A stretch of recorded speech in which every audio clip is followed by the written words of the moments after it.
बच्चों, आपने कभी अपने घर या घर के आसपास चिड़िया का घोंसला देखा है? कभी आपके मन में चिड़िया के अंडों को देखने या फिर चिड़िया के बच्चों की मदद करने का विचार आया है? आया होगा, ऐसा नहीं हो सकता। तो नादान दोस्त एक ऐसी कहानी है जिसमें दो बच्चे जो आपकी ही उम्र के हैं चिड़िया के बच्चों की मदद करना चाहते हैं। उन्होंने चिड़िया के बच्चों की मदद कैसे की और उसका क्या परिणाम हुआ, आइए ये कहानी पढ़कर जानें। नादान दोस्त। यह कहानी मुंशी प्रेमचंद जी ने लिखी है। नादान दोस्त कहानी में भाई बहन की बाल सुलभ नादानी का वर्णन किया गया है। केशव और श्यामा भाई बहन थे। उनकी घर की छत की दीवार की कंगनी कार्निस, यानी जैसे दीवार पे एक कोना सा निकला रहता है वो, पर चिड़िया ने अंडे दिए थे। दोनों भाई बहन प्रतिदिन प्रातः आंखें मलते हुए कार्निस के सामने पहुंच जाते और चिड़ा व चिड़िया को देखते रहते। वे अक्सर सोचते कि अंडे कितने होंगे, वे कितने बड़े होंगे तथा उनमें से बच्चे कैसे निकलेंगे या कब निकलेंगे। इन प्रश्नों के उत्तर जानने की इच्छा इन बच्चों में हर समय बनी रहती थी। जैसे आप किसी भी चीज़ को जानना चाहते हैं तो अपने मम्मी पापा से क्वेश्चन करते रहते हैं, मम्मी ये कैसे होगा, पापा ये कब होगा। ऐसे ही बच्चे भी अपने मम्मी पापा से प्रश्न पूछते थे, लेकिन उनके अम्मा बाबू के पास जवाब देने के लिए समय नहीं था। अम्मा घर के काम धंधों में फुर्सत न थी, अम्मा को घर के काम धंधों से फुर्सत ही न थी, और बाबू जी तो दफ्तर के काम में उलझे रहते थे। छोटी होने के कारण श्यामा अपने भाई से प्रश्न पूछ लिया करती थी और वे बड़ा होने के कारण कोई न कोई जवाब अवश्य देता था। दोनों चिड़िया के बच्चों के खाने पीने के लिए परेशान थे। उनकी जिज्ञासा बढ़ती ही जा रही थी। केशव तथा श्यामा यह सोचकर परेशान थे कि चिड़िया के बच्चे भूख व प्यास से मर जाएंगे। दोनों ने चिड़िया के घोंसले के ऊपर छाया करके कुछ चावल के दाने तथा एक कटोरी में पानी रखने का निर्णय लिया। इसके लिए केशव ने पत्थर की कटोरी से तेल गिरा दिया और उसे साफ करके उसमें पानी भर लिया। श्यामा चुपके से कुछ चावल निकाल लाई। अपनी मम्मा से छुपकर वो चावल ले आई। उन दोनों बच्चों ने घोंसले पर छाया करने के लिए कूड़ा फेंकने वाली बाल्टी का इंतजाम किया, यानी टोकरी का। गर्मी के दिन थे। दोपहर में अम्मा जी ने दोनों को सुलाया और दरवाज़ा बंद करके अपने आप भी उनके साथ सो गईं। लेकिन चिड़िया के विषय में चिंता के कारण श्यामा और केशव की आंखों में तो नींद ही नहीं थी। वे चिटकनी खोलकर चुपचाप बाहर आ गए, मम्मी से अपनी बचकर। केशव नहाने की चौकी तथा स्टूल ले आया। नहाने की चौकी स्टूल के नीचे रखकर केशव उस पर चढ़कर कार्निश तक पहुंचना चाहता था।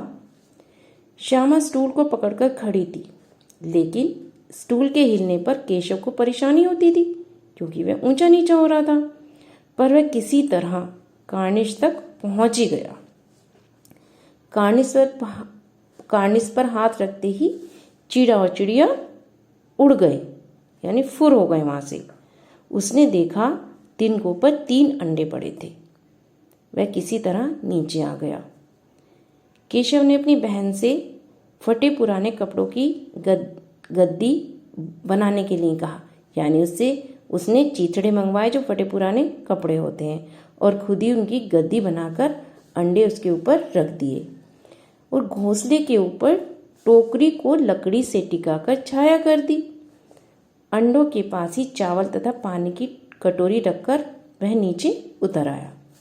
श्यामा भी अंडों को देखना चाहती थी, परंतु गिरने के डर से केशव ने स्टूल पर चढ़ने ही नहीं दिया, जिससे कि वह अंडों को देख सके।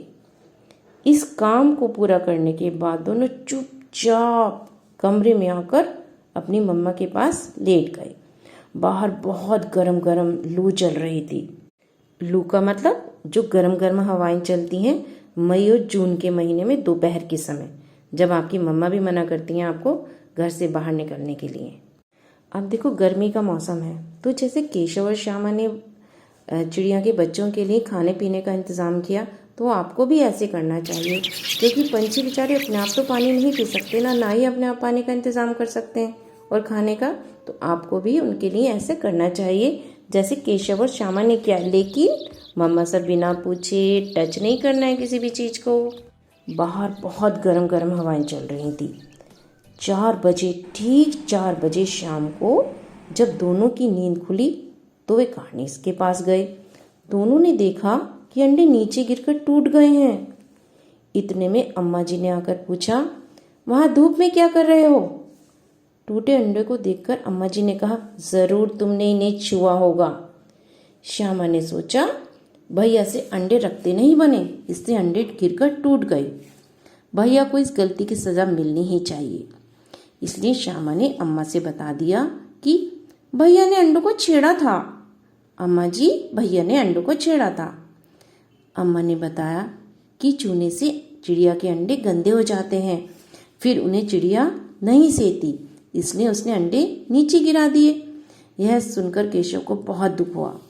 अब अंडे टूटने का पाप केशव के सिर पर पड़ेगा, अम्मा जी ने बताया। तो केशव को यह सुनकर बहुत दुख हुआ। केशव ने अपनी सफाई देते हुए अम्मा को बताया कि उसने तो अंडों को केवल गद्दी पर रखा था। यह सुनकर अम्मा जी को हंसी आ गई, मगर केशव कई दिनों तक अपनी गलती पर अफसोस करता रहा।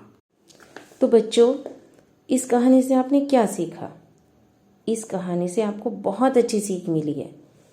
यह कि संसार में हर जीव की अपनी जीवन प्रक्रिया है।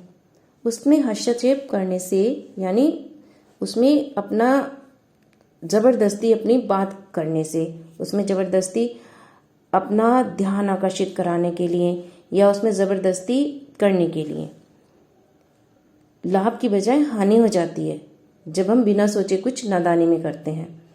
हर पशु पक्षी अपने तरीके से जीता है।